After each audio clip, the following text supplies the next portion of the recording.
तो बड़ी खबर आपको रूबरू करा दें। बड़ी खबर से गन्ने की कीमतों में बढ़ोतरी सूत्रों के हवाले से खबर आ रही है। केंद्रीय मंत्री अनुराग ठाकुर क्या कुछ कह रहे हैं वो सुनवाते हैं। उस समय गन्ने की सही कीमत और पैसा भी उनको नहीं मिलता था। साल साल 2-2 साल इंतजार करना पड़ता था। अगर मैं केवल पिछले 4-5 सालों का भी उदाहरण दूं तो सन 2019-20 ये जो वित्तीय वर्ष है इसमें 75,854 करोड़ रुपया किसानों को मिला। गन्ना किसानों को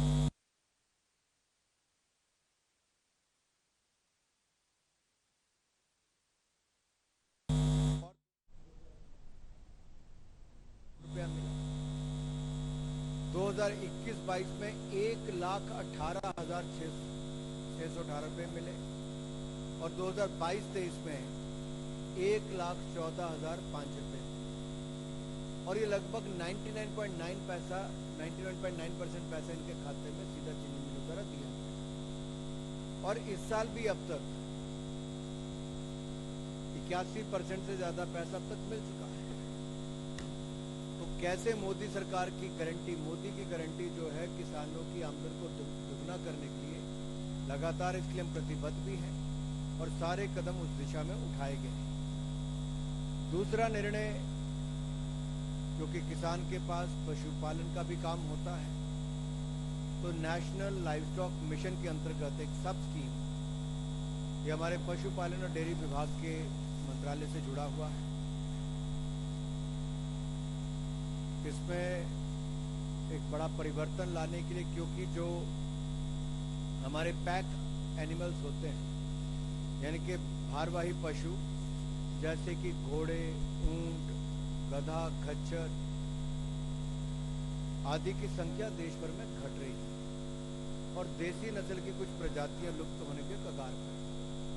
तो इसलिए पशुधन एवं पोल्ट्री की प्रोडक्टिविटी में सुधार लाने के लिए तथा फॉडर और फीड की उपलब्धता को बढ़ाने के लिए नेशनल लाइवस्टॉक मिशन चलाया जा रहा है और इसके अंतर्गत ब्रीड इंप्रूवमेंट, नस्ल को सुधार करने के लिए ब्रीड मल्टीप्लिकेशन फॉर्म बनाने का काम हो रहा है।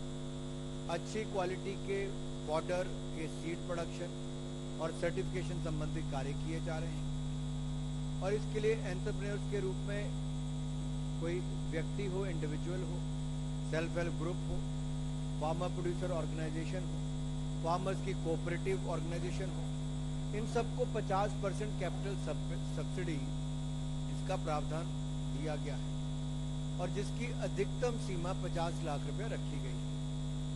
इसके अतिरिक्त पशुधन का इंश्योरेंस और रिसर्च एंड डेवलपमेंट के कार्य भी किए जाते हैं।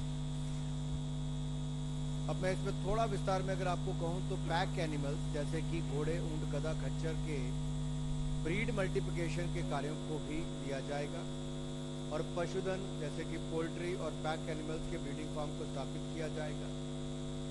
इसके साथ साथ देश में फॉडर की उपलब्धता को बढ़ाने के लिए डिग्रेडेड फॉरेस्ट लैंड तथा नॉन फॉरेस्ट वेस्ट लैंड, चारागाहों, बंजर भूमि में भी फॉडर के प्रोडक्शन यानी कि चारा के प्रोडक्शन के कार्य को भी लिया जाएगा। तो इसके प्रोडक्शन को प्रोत्साहन देने के लिए गोडाउन की सुविधा हो, रिसीविंग शेड हो या फिर ड्राइंग प्लेटफॉर्म या मशीनरी हो, इसके लिए भी कैपिटल सब्सिडी दी जाएगी। इंश्योरेंस को प्रोत्साहित करने के लिए सभी प्रकार के पशुधन जिसमें अब पैक एनिमल्स को भी इंश्योरेंस करने का लाभ मिलेगा। अब इसमें एक समान इनको प्रीमियम देना पड़ेगा। पहले लगभग 20% से लेकर 50% तक प्रीमियम देना पड़ता था, अब 15% ही प्रीमियम देना पड़ेगा और इंश्योरेंस की सुविधा सुअर और खरगोश, पिग और रैबिट को छोड़कर 5 कैटल यूनिट की बजाय अब 10 कैटल यूनिट के लिए उपलब्ध हो। और जैसा मैंने कहा, रिसर्च एंड डेवलपमेंट के लिए, प्रोजेक्ट के लिए भी चैलेंज मेथड के आधार पर प्राइवेट इंस्टीट्यूशन को 50% तक सब्सिडी, अधिकतम 5 करोड़ रुपए तक की सहायता इसमें भी मिलेगी।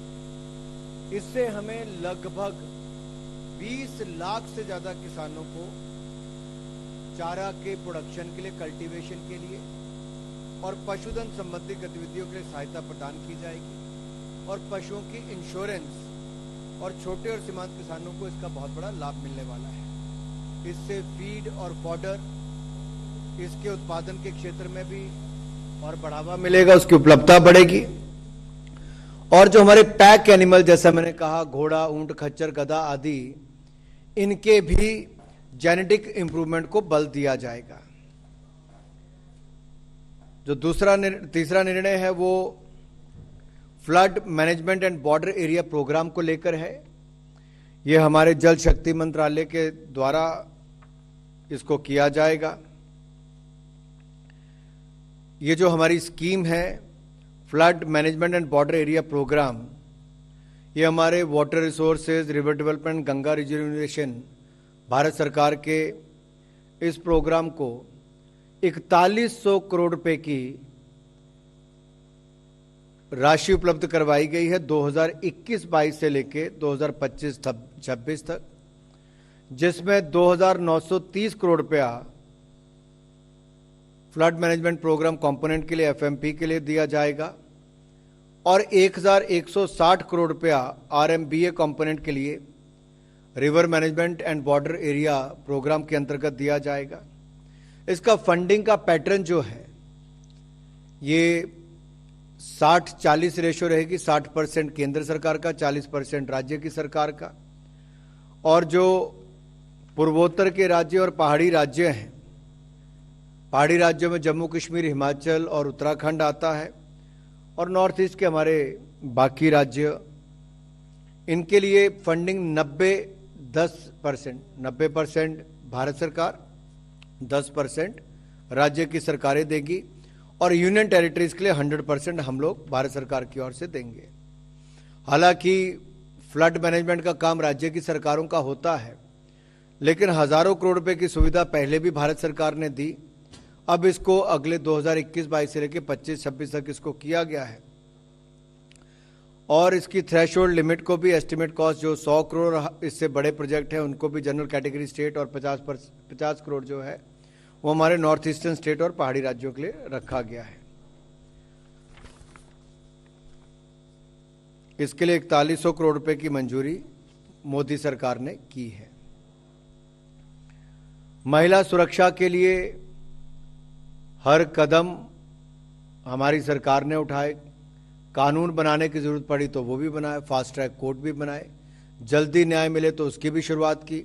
और आपको याद होगा ये जो टाइम बाउंड इन्वेस्टिगेशन का प्रावधान से लेके 761 फास्ट ट्रैक स्पेशल कोर्ट की स्थापना भी की और इमरजेंसी की स्थिति में महिलाओं को 24/7 सहायता, यानी कि 24 घंटे 7 दिन सहायता हेतु देश में एक हेल्पलाइन नंबर 112 नंबर की शुरुआत भी की गई तथा 45 इमरजेंसी रिस्पांस सेंटर्स की स्थापना हुई। कानून में हमने संशोधन भी किया कि रेप के मामले में सजा की वृद्धि भी की गई, यहां तक कि माइनर के साथ करोगे तो फांसी की सजा तक, मृत्युदंड तक भी है। अब महिलाओं के सुरक्षा संबंधित विभिन्न इनिशिएटिव को कंसोलिडेट करते हुए एक umbrella scheme safety for women को वर्ष 2025-26 तक लागू करने का निर्णय लिया गया है, जिसमें 24/7 इमरजेंसी हेल्पलाइन नंबर 112 की व्यवस्था को स्केल अप किया जाएगा, यानी कि बढ़ा दिया जाएगा